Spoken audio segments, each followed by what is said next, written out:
Hi everyone! So ngayong araw nga po ay nagpunta kami sa isang farm dito sa May Taypo. And yes, tama po kayo nung narinig dito po sa May Taypo kung saan merong malaking sunog na nangyari. Pero yung building po na yun ay medyo malayo-layo dito sa May Farm. And by the way, hi everyone! Ako si Jinky, isang kasambahay dito sa Hong Kong and welcome to my mini vlog, another day of my life here in Hong Kong. Sa mga oras nga po na ito ay alas 9 po ng umaga. O diba, wala na naman ako natapos na trabaho sa bahay. Kapag talaga walang pasok sa trabaho tong amo kong babae, ay naku, hindi na kami napirmi sa loob ng bahay.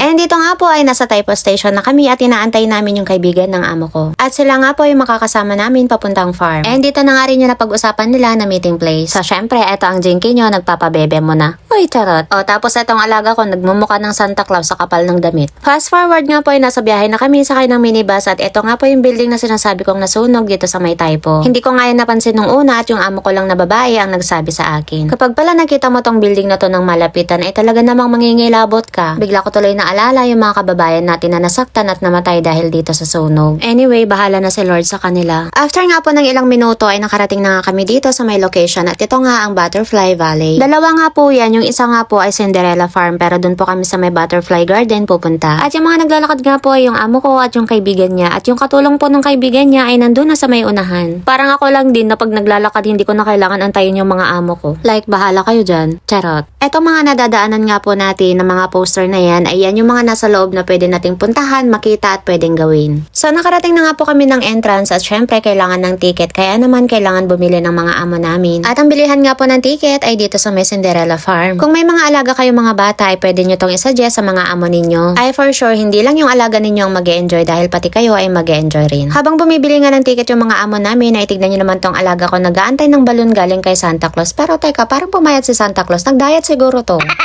Gustong-gusto nga ng alaga ko yung balon na yan pero sabi ng amo kong babae parang weird daw. Paano ba naman kasi para namang may nipple? Fast forward, pagkatapos nga nilang bumili ng ticket ay itong at nakapasok na kami sa may Butterfly Farm. At ang bubungad nga po sa inyo dito ay itong malaking tortoise. Dalawa nga po yan, yung isa ay nasa kubo at natutulog. At dito nga ay tinawag ako ng amo kong babae at ipakita ko nga daw ito dahil nga natatakot siya at ayaw lumapit. At tignan nyo naman itong paligid, meron silang swan boat at napakalawak na fish pond. Yung pond nga po na yan ay sobrang daming koi fish at mga tilapia pero maliliit pa yung tilapia. O, tignan nyo itong mag-ina ko. Lagi na lang magkahawak ng kamay. Itong alaga ko naman kasi hindi maglalakad kung hindi mo hahawakan. At dito nga ay may paduyan sila kaya naman dinuyan ko muna yung alaga ko. Habang yung amo kong babae ay kasama nga niya yung kaibigan niya na naglalakad-lakad. Pagkatapos nga namin magduyan-duyan ay etong at papunta na kami dun sa kabila. At dito nga ay tignan nyo naman itong mga bunny. Napaka-cute. Pero tignan nyo naman yung mga bulaklak. Napakaganda. Ay naku, pag ako talaga nagkaroon ng sariling bahay at masariling bakuran, ewan ko na lang, baka magmukhang Encantadia yung paligid. At ito nga yung unang pinuntahan namin. Nakalimutan ko na kung anong tawag dito pero mga sheep sila na matatangkad. May ganito pala no, ignorante. At habang kinukuhanan ko nga sila ng video ay tignan nyo naman tong isa, attitude yarn. Yung habang ngumunguya siya tapos parang hinuhusgahan niya na yung buong pagkatao mo. Tapos maya-maya nga niya ay may lumapit sa amin na black nose. And yes, ito po yung sinasabi nilang black nose sheep. Habang kinukuhanan ko nga ng video tong mga to ay maya-maya naman lumapit sa akin itong ngumunguya-nguya kanina. May patutpik na.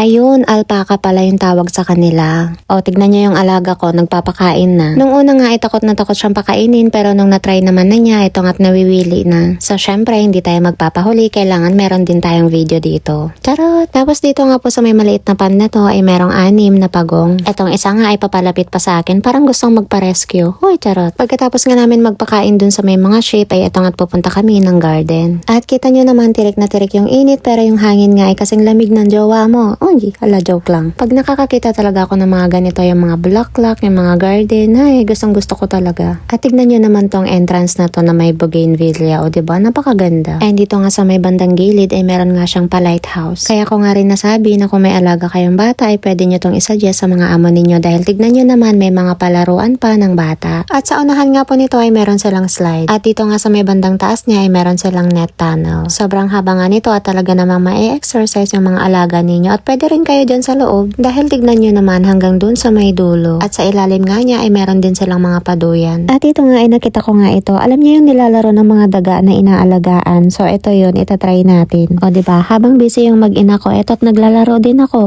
Sabi ko naman sa inyo, pati nga kayo ay magiging bata. Charot. Meron din silang trampoline na pwede ang bata at matanda. At ito nga sa part na to, syempre yung buhangin na yan. Gusto sanang laruin ng alaga ko. Kaso ang sabi ng nanay niya, wag na daw kasi madumi. Huh? Kaya madalas sakitin yung mga bata dito dahil nga hindi nila sinasanay yung mga bata na maglaro ng dumi. Kung inaakala nyo na dito sa Hong Kong ay puro building lang, nagkakamali po kayo dahil may mga bahay din na ganito. Parang mas masarap pang manirahan sa ganito kasi nga napapalibutan ng mga puno. At habang kinukuhanan ko ngayon ay nakita ko nga tong slide na to na mahaba. Gusto ko nga sanang itry yun pero sabi nga ng amo kong babae ay mamaya na lang daw pagkatapos namin kumain. Umupo na nga rin muna ako dahil nga masakit na yung binti ko at habang dinuduyan ng amo kong babae yung alaga ko. O diba, tamang upo lang. Pero alam nyo, binibigyan ko lang ng oras yung amo kong babae sa anak niya. Tatawagin na lang naman ako niyan kung pagod na siya mag-alaga sa anak niya. Dito nga sa part na to ay napaka-presko ng hangin. At pagkatapos nga nila maglaro ay pupunta na nga kami sa may kakainan. At tignan nyo naman tong nadaanan ko. Diyos ko Lord, napakaganda. OA ka na naman. And yung kakainan nga po namin ay dito sa may tabi ng lake. Pagkapasok nga namin dito ay hindi ko nga nagustuhan yung amoy na para bang nasa loob ako ng taxi. Kapag nga pupunta kayo dito ay mas okay na magbaon kayo ng sarili nyong pagkain. Medyo may pagkamaharlika naman kasi yung mga bilihin dito. Papakainin ko na nga yung alaga ko dito ay ang kaso yung pagkain niya ay nandun pala sa may stroller niya kaya naman kinuha ko. At habang naglalakad nga ako pabalik ay tignan nyo naman to mga nakasabit na to, may mga pangalan at mga message. Pero syempre hindi ko naman yan maintindihan. Nakahilera nga yung mga yan hanggang doon sa may dulo sa baba. Fast forward nga po pagkatapos namin kumain na ito at pupunta na kami ng lake at magpapakain ng isda. Kaya naman nagsuot muna kami ng life vest na to pero parang hindi naman ako kayang iligtas nito dahil nga sira-sira naman yung lock. At dito nga po ay sasampa na kami sa may swan boat. Yung kaibigan nga po ng amo ko ay nandun na sa kabila at nauna na sila. At tignan nyo naman, grabe, sobrang dami. Unlike nung sa pinuntahan namin nung nakaraan na mas marami pa yung tilapia, nakakita man ako ng koi fish doon ay yung mag-ina lang yata na kulay orange. Eto nga't nag-e-enjoy rin yung alaga ko na magpakain. At tignan nyo naman habang nasa gitna kami ay may lumapit nga sa aming mag-inang baby. Ngayon nga lang ako nakakita ng ganitong baby na sobrang puti na wala kang makikitang kahit anong dumi. Sa sobrang lalaki at tataba ng mga fish dito parang ang sarap sa bawan. Uy, at dahil nga tirik yung init pero malamig naman yung hangin pero parang masusunog naman na yung mukha ko. Ay nako, sayang ang skincare. At sabi ko nga sa amo kong babae, punta kami dun sa may kabilang banda sa may ilalim ng tulay. At sabi naman niya, sige daw, di for the go. Sa kapipidal ko nga niyan ay para na rin ako nagwa-workout. At habang nagpapakain nga yung alaga ko ay nabuhos nga niya yung feeds ng mga isda. Eh di syempre pinulot ko nga dahil nga sayang naman at gusto ko rin magpakain ng isda. Sabi nga ng amo kong babae, wag na daw pulutin kasi daw madumi na. Ganyan yan siya. Kaya minsan yung alaga ko ayaw na rin humawak ng dumi. I mean kahit hindi naman madumi, sasabihin na niyang madumi. And pagkatapos nga namin magpakain ng mga isda ay dito naman kami sa may claw machine nagpunta. Nagtry nga yung mag-ina dyan pero wala naman silang nakuha.